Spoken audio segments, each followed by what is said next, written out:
how Dajjal is going to exploit the Sunni Shia division to his advantage in Akhirul Zaman? The answer is, he wants to provoke Sunni Shia civil war. That's what he wants to provoke. If he can succeed in provoking Sunni Shia civil war in the world of Islam, what would be the benefit for him and for the Zionists?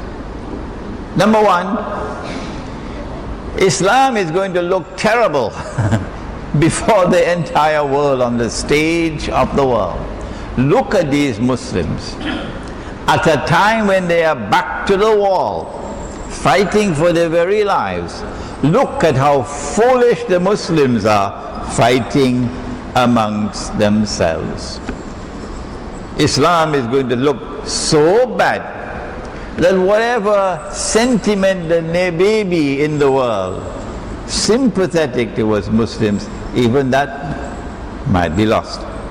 And that will be tremendously advantageous to Israel and to the Zionists and to their propaganda war in CNN and Al Jazeera and the newspapers and the television sets. You can just imagine.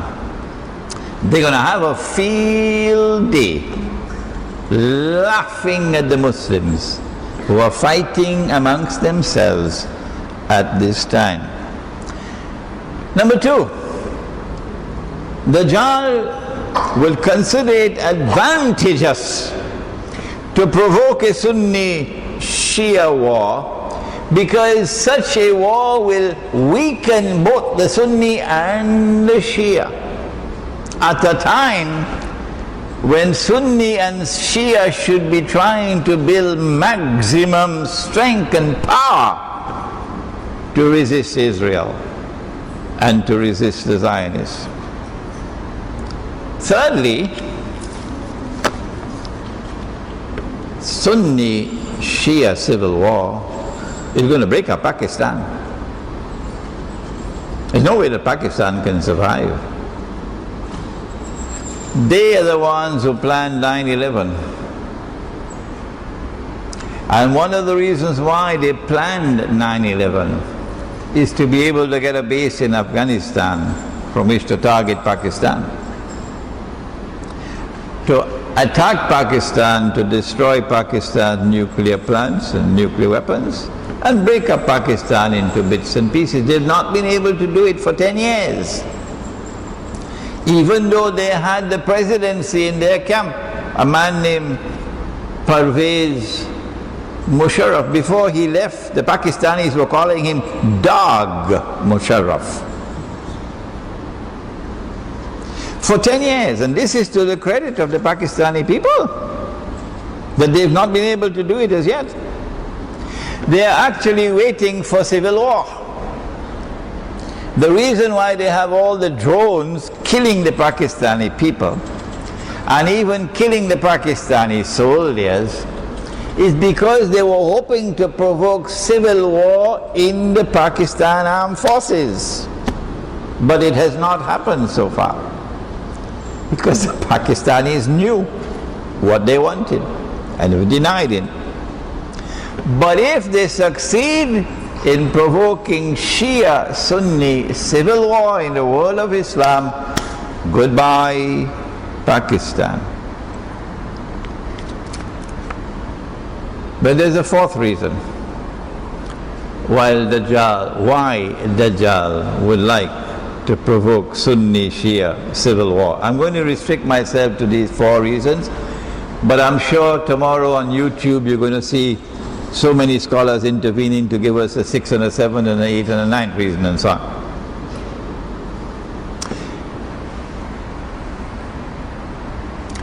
Iran is the Shia country par excellence. Well, 25 years ago, Iran experienced a spectacular Islamic revolution. I am a student of international relations,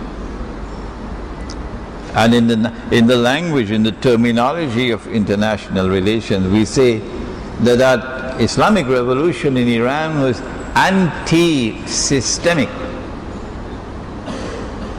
And so the Zionists were very angry with the revolution in Iran. It not only threatened the Zionists, it also threatened the family kings and royal houses. Because the Islamic revolution in Iran denounced monarchies among the Arabs, denounced it. The Islamic revolution in Iran also had problems for the Soviet Union, who felt threatened. And as a consequence of the revolution in Iran, the Soviet Union intervened in Afghanistan in December 1979, if I am not wrong. The revolution in Iran has produced a government which has consistently for these last 25 years opposed the Zionists. That's not what they want. Dajjal doesn't want that.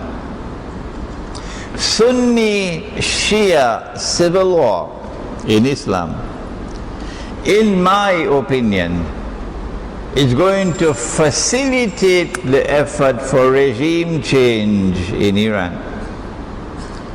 And so that a regime in Iran which is standing up against Israel and standing up against all the clients of Israel in Saudi Arabia and Qatar and what have you, will be removed. And a new regime would come which will be more authentically Shia, sectarian Shia, and with which Israel might be able to make a deal. That is the biggest advantage of all. Is it possible for us to do something to prevent Sunni-Shia civil war in the world of Islam? The Ottomans have already contributed a lot. The Ottoman, the monarchy, for 600 years, they waged war against the Shia.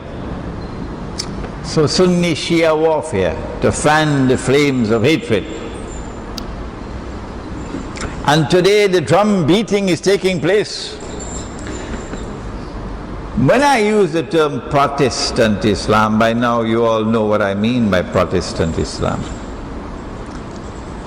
A version of Islam with a methodology which says the religion is restricted to simply texts, the text of the Quran, the text of the Hadith, devoid of the spiritual heart, devoid of nur, devoid of firasatul mu'min, devoid of a capacity to see with the nur of Allah.